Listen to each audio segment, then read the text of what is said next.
si Dr. Villaruel.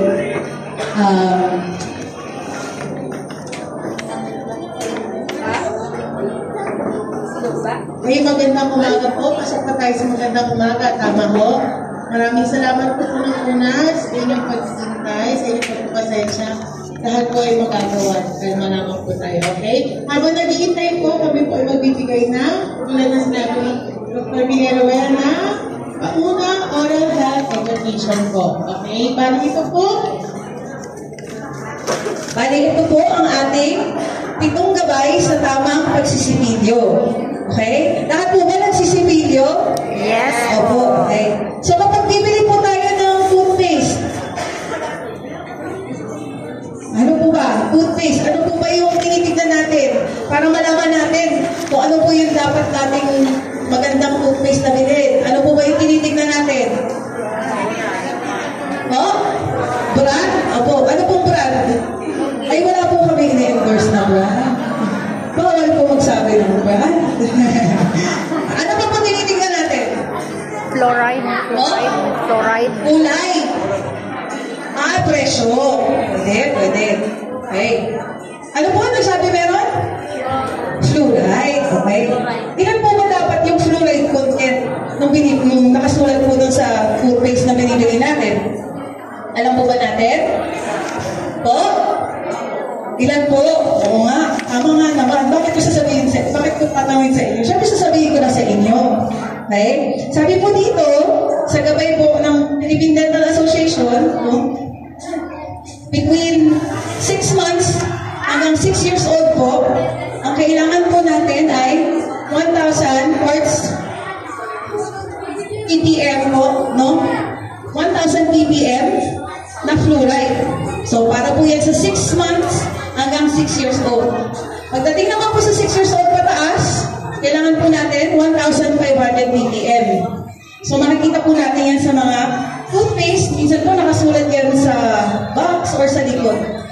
So, titignan niyo po kung gaano kaganda yung toothpaste na kukuhanin niyo po. Dapat po tama yung fluoride content para sa tamang edad po.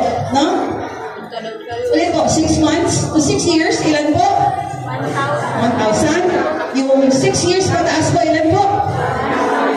Yan, 1,500. Ang mahal. Mahal, no? Okay, sige po. So, isa po yan po yung una. Susunod naman po, ano po ba kadaming toothpaste ang dapat nilalagay natin sa toothbrush? Okay? So, ang sabi daw po dito, sa 6 months hanggang sa 2 years old, bahid, no? Bahid lang po. Bahid lang.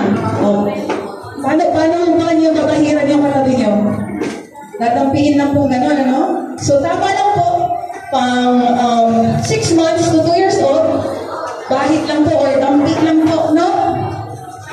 Tapos, pupunta po natin sa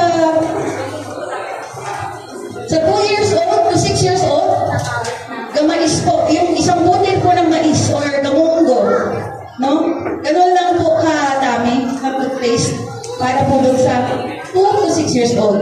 Okay? Ngayon po, yung 6 years old pataas, buong toothbrush na po. Ay, buong pala. Lalagyan nyo na siya. Okay po? Okay. Next po. Ayan. Ayan. Sabi na po dito, sisipilyohin daw po. Paano ba po magsipilyo? Paikot-ikot daw po. No? So, sabay-sabay po tayo. Taas pa ba? Tapos paikot-ikot. Okay po? Ano yung mga bata? Patingin nga. Ano yung taas ba ba paikot-ikot? Taas? Baba? Ikot. Ayan. Ang galing. So, yun po yung pangatlo nating gabay. Okay? Actually, pagdating po sa pang-apat, gaano po katagal dapat nagsisipilyo? Po? Ilang minuto po? Ang sabi na? 3 minuto? Ang galing naman nun. Pero pwede na yung 2 minutes, no? 2 minuto daw po. Okay? So, magsipilyo na 2 minuto. Next.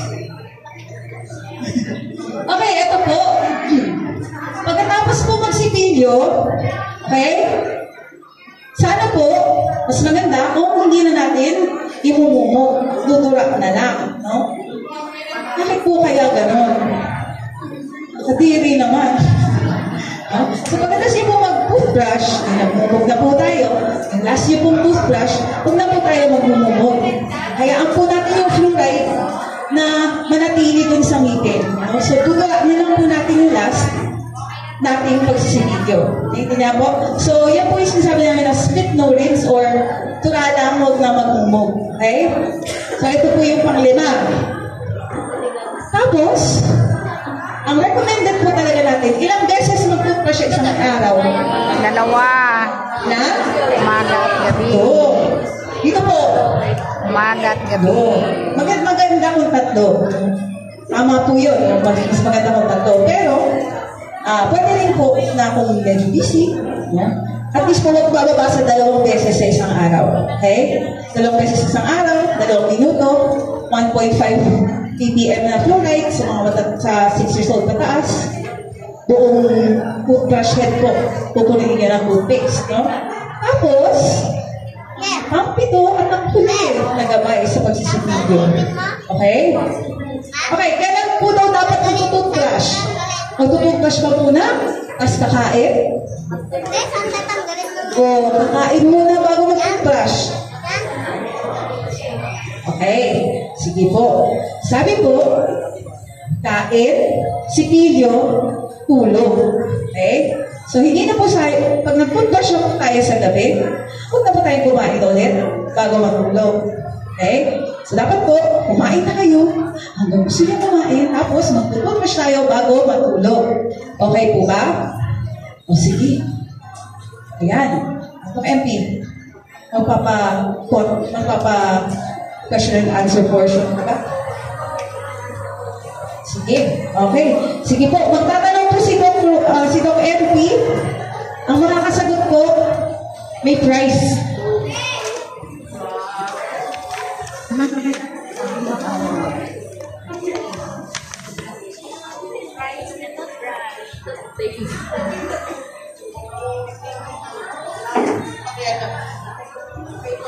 Hello po, naalala niyo po ba ang mga tinuro sa atin ni Dr. Villaruel?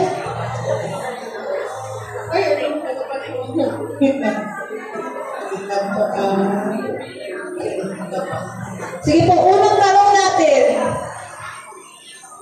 Ilang fluoride po ang kailangan ng 6 months to 2 years old?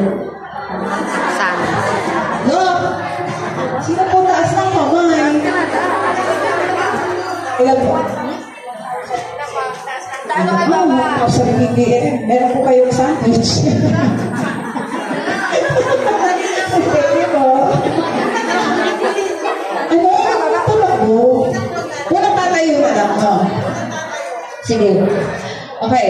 Gaano po maraming toothpaste ang nilalagay sa 2 years old to 6 years old? Gamais. Gamais, ang galing naman ni ate. Nakikinig. Meron pa po fresh pang buhol. Maraming halik o kisses.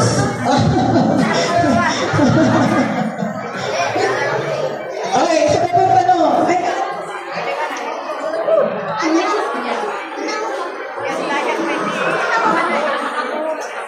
Pangatlong tanong ho, tama ho dapat ito. Ano po yung 3 sequence? Sa tulog, sa pilyo, kain. Ano po yung tamang sequence? Ayon sa pilyo at tulog.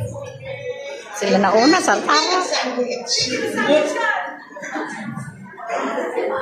Sa pagpang tanong, okay.